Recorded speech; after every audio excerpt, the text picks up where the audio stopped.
oh, we can't give those out. We can only give them to someone who's registering to vote. If they don't sign their name to it, we take it back. So that's a secret application to register to vote in Maine. So I'm going to try and get one from sources in Maine so I can mail that to our parents. Otherwise, I just have to mail a letter from me to the parents of each one of these kids and say, maybe you should have them think about it.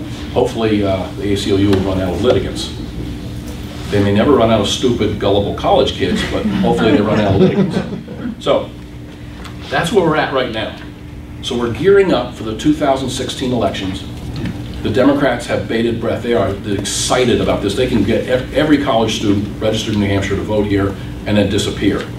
Or move on to where their new job is, stay registered here for 10 years, right? Stay on our checklist for 10 years with the potential of anyone using that. Till the census hit. Till the census, what? Whenever the census takes place, a year later, we purge the checklist. Some towns. Well, that's a law that we do follow. Yeah, in Deerfield.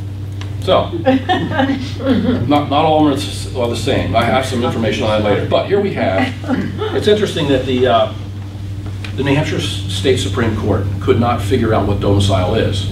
So the case goes to Supreme Court. The Anna Marie Guerre case goes. This is April of this year. I was there, sat in the room, and listened to the Attorney General's office representative, Stephen Labonte. Sorry about this. Sorry about this. I like to call him Stephen Lobotomy because he only repeats what he's told to say. He's not a great thinker. And I don't think he's ever tried a case before. Oh, interesting. Okay, he's definitely not a criminal case. He's got a criminal case on his hands too, on his docket. So he goes in, and here's, I don't have a copy of it, but you can get this. Is Anna Marie Guerre versus Gardner. I think it's on page 6. It says that the state has agreed that domicile, you can have a domicile but not be a resident. That's the opposite, okay? So the Supreme Court in New Hampshire didn't have to rule on the word domicile because Stephen Lobotomy agreed ahead of time that domicile, you can have a domicile to vote from, because that's what the Constitution says you need, right? And not be a resident. Isn't that interesting? That was 2012 when that case first started. I have a 2012 case right here.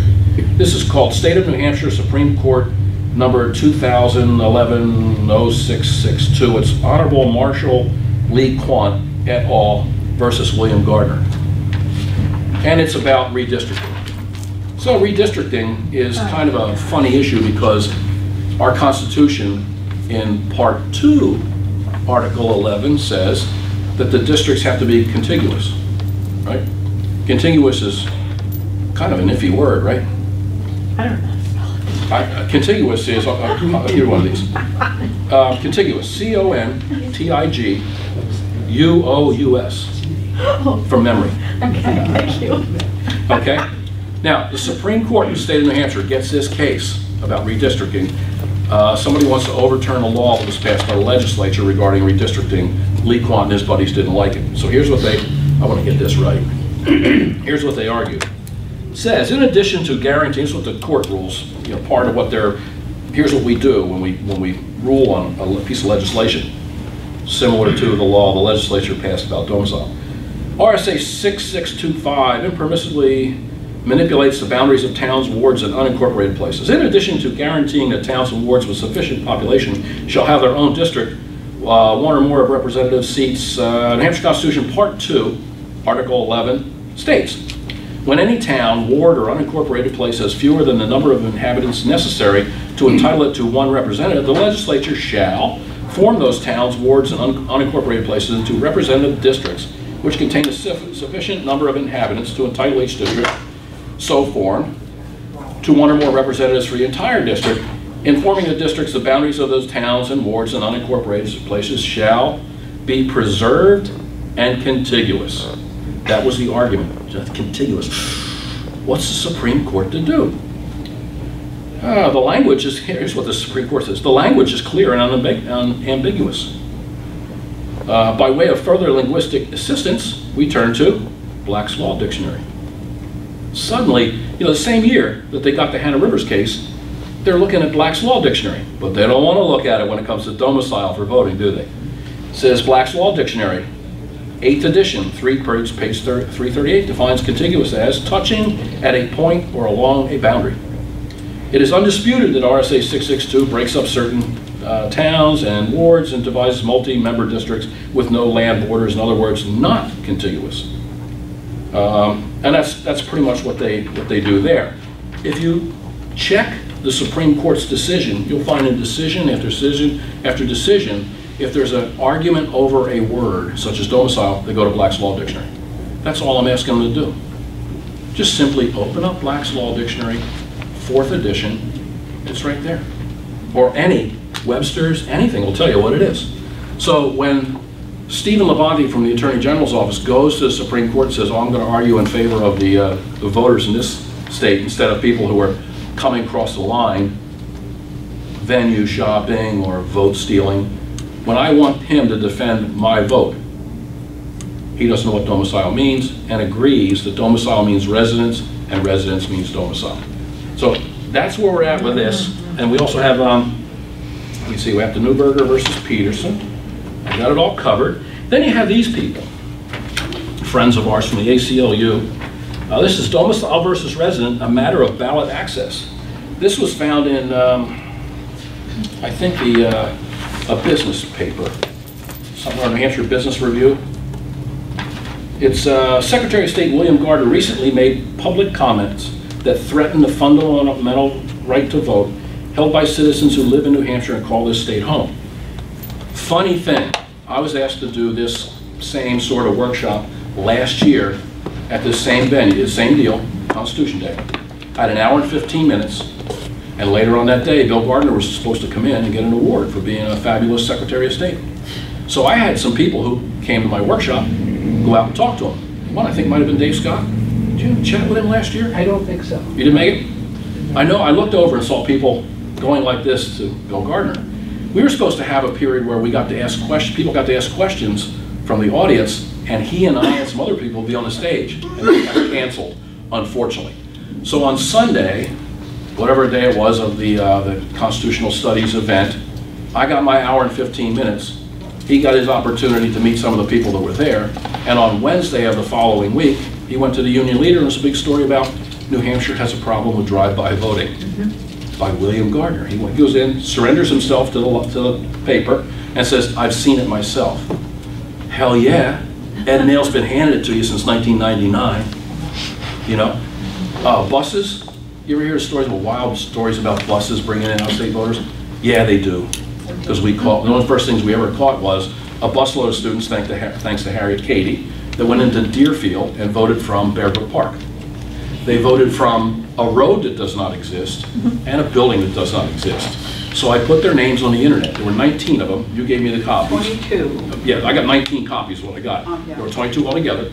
A bus driver took them. They were AmeriCorps workers. They came to New Hampshire to do wonderful things. Obviously, they thought they deserved to vote. And the bus driver took them somewhere to Deerfield to vote, and they said they voted from 149 Bear Brook Road, and doesn't exist. And the park closes in October.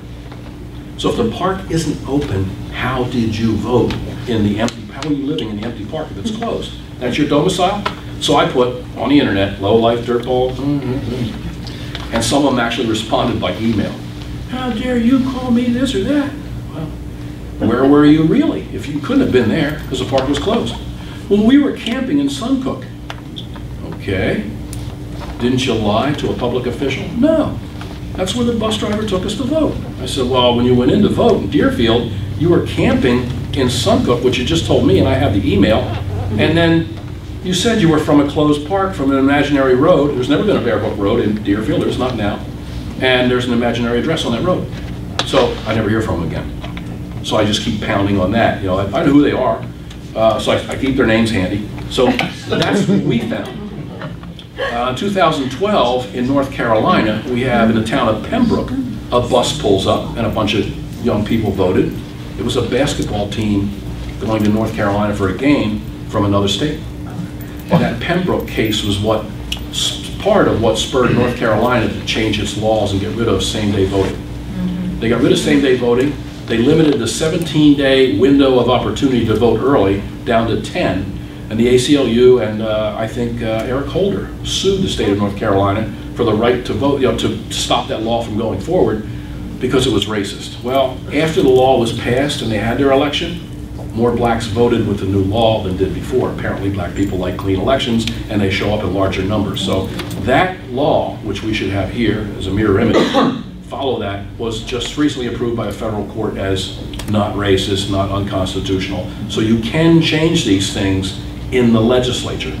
I don't think we can here in New Hampshire with our courts because it would immediately be appealed to an idiot like the guy from Stratford County and the idiots up at the Supreme Court. Harriet? Ed's making a good point. I usually do. I was shocked. I was a new supervisor of the checklist, and 22 very wet people came in to register to vote. It commenced at 7. Polls closed at 7. And so luckily, the next year was purge time, and we're getting all these letters back from these people who didn't vote. And I took them into the Committee for Investigation.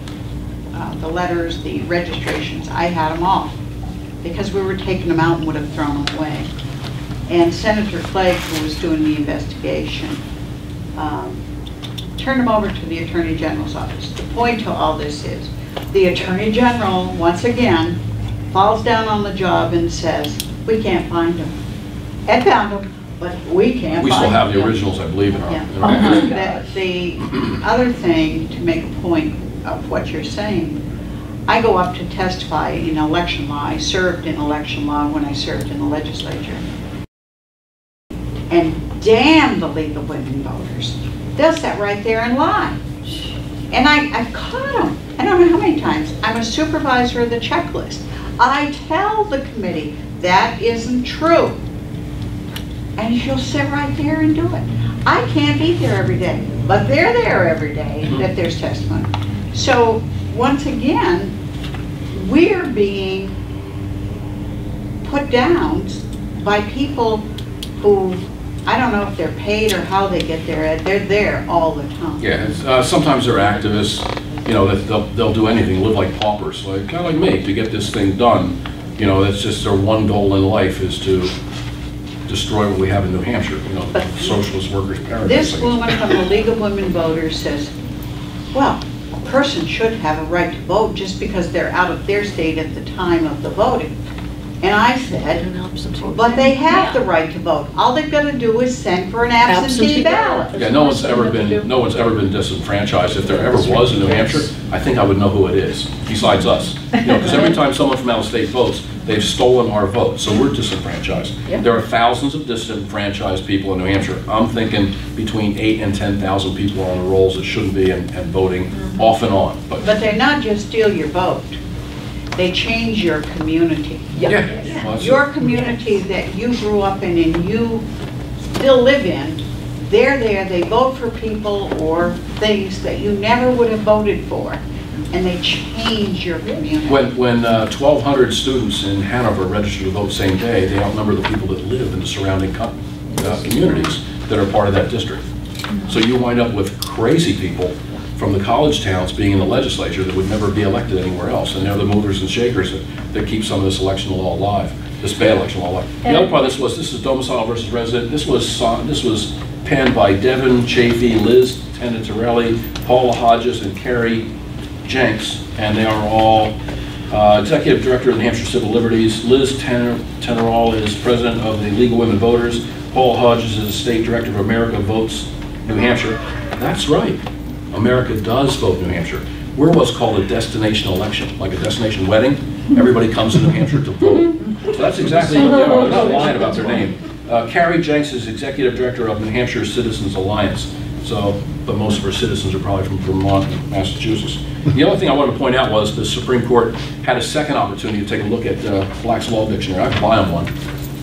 This was opinion that the judges submitted March 30th, 2015. It was issued April 9th, 2015, right before the famous case where we agreed that domicile means residence and resident means domicile. The following response is respectfully returned. HB 112 proposes to amend RSA 654.1 by inserting a new paragraph which would provide a person who declares an address in a New Hampshire town or ward as his domicile for voting purposes shall be deemed to have established his or her residence for motor vehicle purposes as that address. That, they said, oh, by the way, we're gonna pass on this. We're not gonna rule on this. We're gonna wait until the other case comes up. Because